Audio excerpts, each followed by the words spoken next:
Privatizações no desgoverno Temer. A verdade que a direita não quer que você saiba. A face neoliberal de Temer. O impeachment de Dilma Rousseff em 2016 abriu as portas para um governo que se apresentou como solução, mas que, na verdade, foi apenas o estagiário fiel do capital internacional. Michel Temer assumiu o poder não com um projeto de nação, mas com a missão muito clara: entregar o patrimônio público brasileiro nas mãos do mercado. E, claro, tudo embalado em belos discursos sobre responsabilidade fiscal e modernização do Estado. Mas a gente sabe, quando a elite fala em modernização, o que ela quer dizer na prática é privatização, retirada de direitos e precarização da vida da classe trabalhadora. O governo Temer foi um marco na ofensiva neoliberal. Privatizações, concessões e venda de ativos públicos foram empurrados goela abaixo, sob a justificativa de eficiência. Mas a quem essa tal eficiência realmente serviu? Não à maioria do povo. Serviu sim aos banqueiros, aos bilionários, aos fundos de investimento internacionais.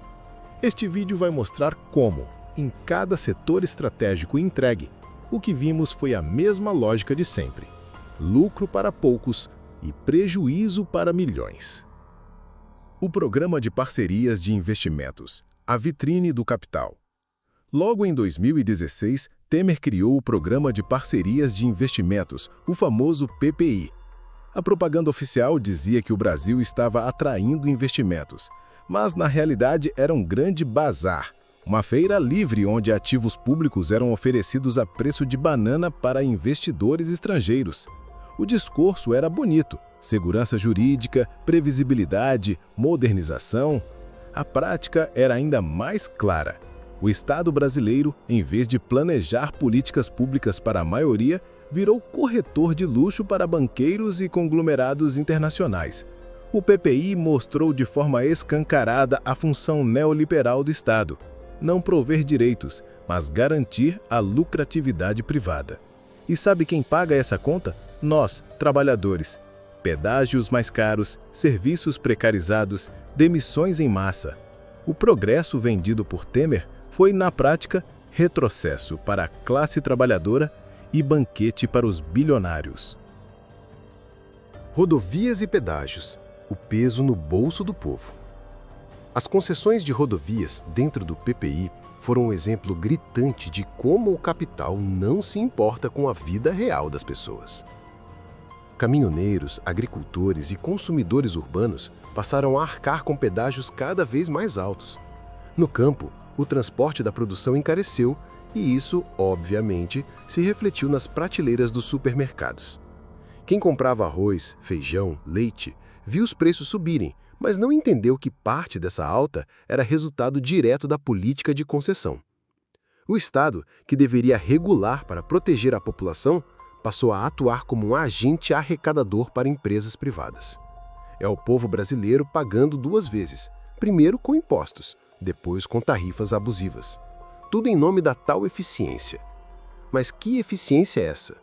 A eficiência do lucro rápido, garantido, sem risco.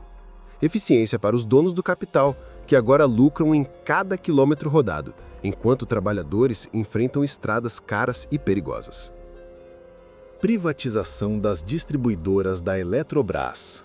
Energia como mercadoria. Entre 2017 e 2018, Temer avançou no desmonte da Eletrobras.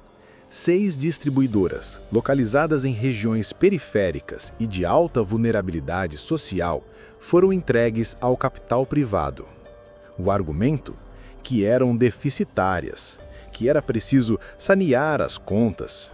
Na prática, significou entregar energia elétrica, um direito básico, para ser explorada como mercadoria. Empresas como Equatorial e Energisa entraram, compraram barato, receberam subsídios públicos e, claro, aumentaram tarifas. Resultado? Trabalhadores pagando mais caro por serviços cada vez piores. Demissões em massa, apagões frequentes e precarização das condições de vida nas regiões mais pobres do país. A lógica empresarial substituiu o interesse público. Mais uma vez, o capital venceu e a população ficou com a conta. A acumulação por despossessão. Marx tinha razão. O que vimos com a entrega da Eletrobras é o que Marx chamava de acumulação por despossessão. O capital se apropria de algo que antes era comum, transformando em fonte de lucro privado. Energia elétrica, que deveria ser tratada como um direito universal, passou a ser tratada como negócio. E não é qualquer negócio, é um mercado inelástico, porque ninguém pode simplesmente parar de consumir luz. Ou seja, o lucro é garantido, mesmo que às custas da miséria popular. O neoliberalismo encontrou no setor elétrico um filão perfeito. E o Estado, em vez de proteger os mais pobres, agiu como cúmplice do processo, reforçando sua função de guardião dos interesses da burguesia.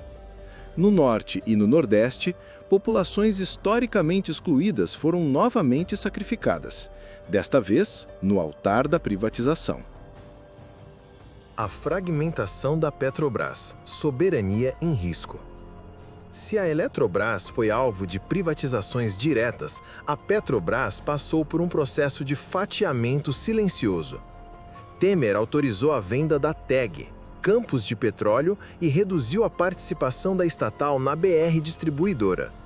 Aos poucos, a Petrobras foi sendo fragmentada, perdendo poder de investimento e planejamento estratégico. O discurso era o mesmo de sempre: focalizar no que é essencial e buscar eficiência. Mas o que estava acontecendo era a entrega da soberania energética nacional para conglomerados estrangeiros. O que antes era estatal e estratégico passou a ser mais uma mercadoria em bolsas de valores. E o pior, com o aval de um governo que dizia estar salvando a economia. A financeirização do setor energético. A venda de ativos da Petrobras abriu espaço para a financeirização total do setor. O que antes era política energética, agora virou planilha de acionista. O critério central deixou de ser abastecer o povo brasileiro e passou a ser o retorno imediato para investidores internacionais. Isso significa menos empregos, mais terceirização, sindicatos enfraquecidos e direitos sendo diluídos. O neoliberalismo transformou a Petrobras em uma empresa que já não pensa o Brasil, mas sim os acionistas de Nova York e Paris. A soberania energética virou negócio especulativo. E quando o preço da gasolina sobe, quando o gás de cozinha dispara, não é acidente, é projeto. É o capitalismo financeiro ditando o preço da sobrevivência da classe trabalhadora. Aeroportos e a elitização do transporte. Nem os aeroportos escaparam. Salvador, Fortaleza, Porto Alegre e Florianópolis foram concedidos a empresas estrangeiras. O resultado? Taxas de embarque mais altas, serviços elitizados e a Infraero perdendo espaço.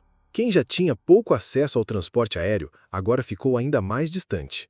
O discurso liberal diz que a concorrência gera eficiência, mas na prática, o que se instalou foram monopólios privados garantidos por contratos lucrativos, com pouquíssima contrapartida social. O transporte aéreo, que poderia integrar o desenvolvimento regional, virou privilégio de poucos.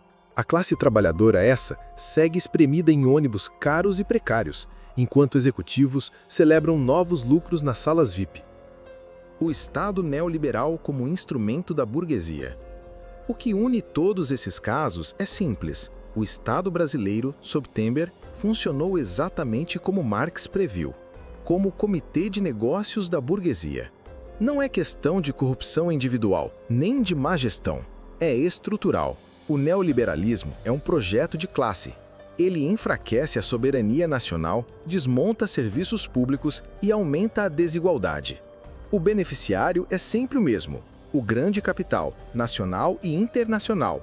O prejudicado é sempre o mesmo: o povo trabalhador. Privatizações, concessões e desinvestimentos não são medidas técnicas, mas políticas de expropriação. Cada ativo entregue é mais um direito transformado em mercadoria.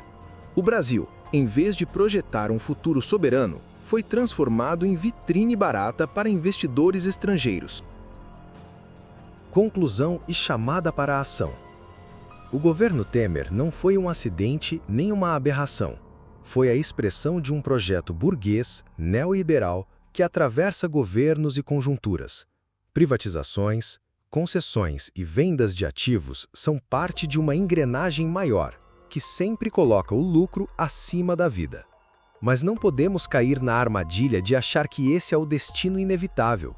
É preciso resistir, organizar e disputar a hegemonia.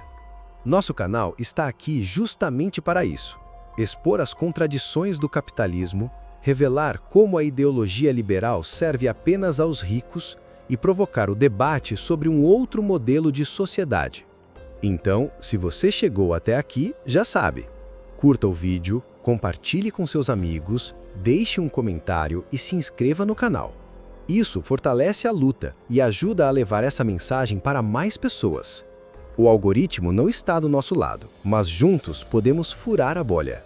Fiquem bem e se organizem.